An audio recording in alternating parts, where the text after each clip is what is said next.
یا تو آپ لائک آپ ILO سے ہیں, آپ نے یوتھ پالیسی پہ کام کر رہی ہیں, آپ نے اسکولس کھولے اتنے سارے, تو مجھے جو پرابلم یہ لگتا ہے کہ آپ سب لوگ کی یا تو پلاننگز جو آپ نے کی ہے وہ تو ہم تک یا تو پہنچتی نہیں ہے کہ کیا پلان ہو رہا ہے, کیا ہم نے کرنا ہے, کیا ہے, ہمیں ہمارا رول نہیں پتہ لگتا فرسٹ آف آل. اور سیکنڈ پرابلم یہ ہے کہ آپ لوگ آپس میں کوآرڈینیٹ نہیں کرتے, ہر ڈپارٹمنٹ اپنی طرف سے کام کرنا چاہتا ہے. اگر سب آپس میں کوآرڈینیٹ کریں تو بہت اچھا ہو سکتا ہے. تو آپ کوآرڈینیشن کے لیے آپ لوگ کیا کریں گے؟ شیر صاحب آپ کا تو سب سے زیادہ ایکسپیرینس ہے کوآرڈینیشن کا. Thank you. اسی چیز کی تو کمی ہے, کہا تو نوجوان ٹھیک رہا ہے. دیکھیں نا, یہاں تو ٹیم ورک جو ہے پاکستان میں اس کی بڑی کمی ہے, اور لیڈرشپ جو ہے ٹیم ورک کی اس میں بھی وہ صلاحیتیں نہیں ہوتی جو نیچے کام لے سکیں اور پالیسی فریم ورک ہو سکے. اور یہ بھی کوئی ضروری نہیں ہے کہ پالیسی کتابوں میں بند ضرور جائے, اس پہ امپلیمنٹ کون کرے گا. دیکھیں ایک تھیوریٹیکلی چیز بڑی خوبصورت ہے, اس کا بڑا زبردست انٹروڈکشن ہے, انٹرو بڑا زبردست ہے, اس کا تھیم بہت زبردست ہے, بٹ ان دی اینڈ اس کا آؤٹ پٹ, اس کا رزلٹ بگ زیرو ہے. سو اس بگ زیرو کو 10, 15, 30%, 40 پر لانے کے لیے میں سمجھتا ہوں کہ کافی سارے کام کی ضرورت ہے. پالیسیاں اس ملک میں ایسی تھی, ایک دفعہ میں پہلے یہ بات کہہ چکا ہوں, ایک صاحب نے کہا کہ this nationalization is the only solution. یہ بہت they are corrupt, dishonest, sluggish. بالکل ہم ڈفرینٹ سسٹمز ٹرائی کرتے ہیں. سادیہ جو بات آ رہی ہے کہ جو بگ زیرو ہے, اتنے سارے بلینز آف ڈالرز آتے ہیں, یونائٹڈ نیشنز بھی لے کے آتی ہے, وہ کدھر جاتے ہیں؟ یہ تو آپ بتائیں گے.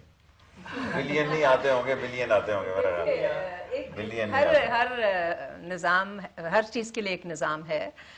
یہ جو بین الاقوامی سطح پر, چاہے وہ ورلڈ بینک دے, ایشین ڈیولپمنٹ بینک کی طرف سے آئیں, UN سسٹم کی طرف سے, دوسرے جو ہمارے بائی لیٹرل کنٹریز ہیں جہاں سے امداد آتی ہے, وہ ایسے آنکھ بند کر کے کوئی آپ کو پیسے نہیں دیتا, نہ پاکستان میں دیتا ہے نہ کسی اور ملک میں دیتا ہے.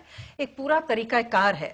اب اس طریقہ کار پہ آپ تنقید کر سکتے ہیں کہ حکومت پاکستان نے اس چیز کو ترجیح کیوں دی اور اس کو کیوں نہیں دی, لیکن یہ آپ میں نہیں کہہ سکتے کہ اس طرح پیسہ آیا اور کسی کو پتہ ہی نہیں چلا کہ کہاں گیا. صاحب تو کہہ رہے ہیں کہ اٹس اے بگ زیرو. بیگم صاحبہ سے صرف ایک بات عرض کروں گا کہ پیسہ آتا ضرور ہے, لیکن اس کے خرچ کے انداز کو آپ دیکھیں, آدھا پیسہ وہ اپنے آپ پہ خرچ کر لیتے ہیں. میں ٹورزم کا منسٹر تھا, مینجو دھاروں پہ ہم نے کام شروع کیا. آپ یقین کریں آنسٹ ٹو گاڈ کہ جو پہلا بل آیا, پہلے جو پیسے آئے, اس کی پہلی قسط انہوں نے آدھی انہی کے پاس چلے گی, ان کے ایڈوائزر, پلانر اور فلاں, وہ وہیں سے آئے. آدھے پیسے ان کی تنخواہوں میں اور ان کی سہولتوں میں چلے گئے. اور میں نے ان دی اینڈ دیکھا کہ اس پروجیکٹ کے آدھے پیسے وہ لوگ خود لے گئے, اور اتنی ہائی سیلری, ہائر فیسلٹیز پہ انہوں نے وہاں کام کیا. رزلٹ واز ایڈمنسٹریٹو کاسٹ بہت زیادہ ہے.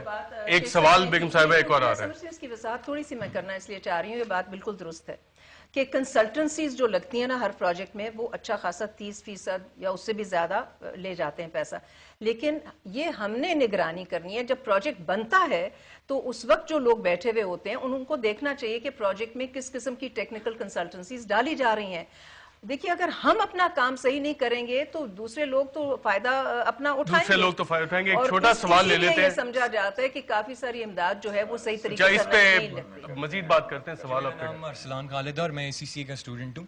ہمارا جو تعلیمی نظام ہے اس کے حوالے سے تھوڑی سی بات چیت کرنا چاہوں گا کہ ابھی تک جو دیکھنے میں آیا وہ یہ ہے کہ جب حکومت بدلتی ہے ہمارا تعلیمی نظام بھی ساتھ ساتھ بدلتا جاتا ہے.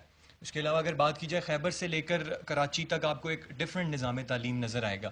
کیا ہماری حکومت اس طرح کا کوئی اقدام کر رہی ہے کہ ایک طرح کا تعلیمی نظام خیبر سے لے کر کراچی تک قائم کیا جا سکے تاکہ تمام لوگوں کے لیے آسانی پیدا ہو؟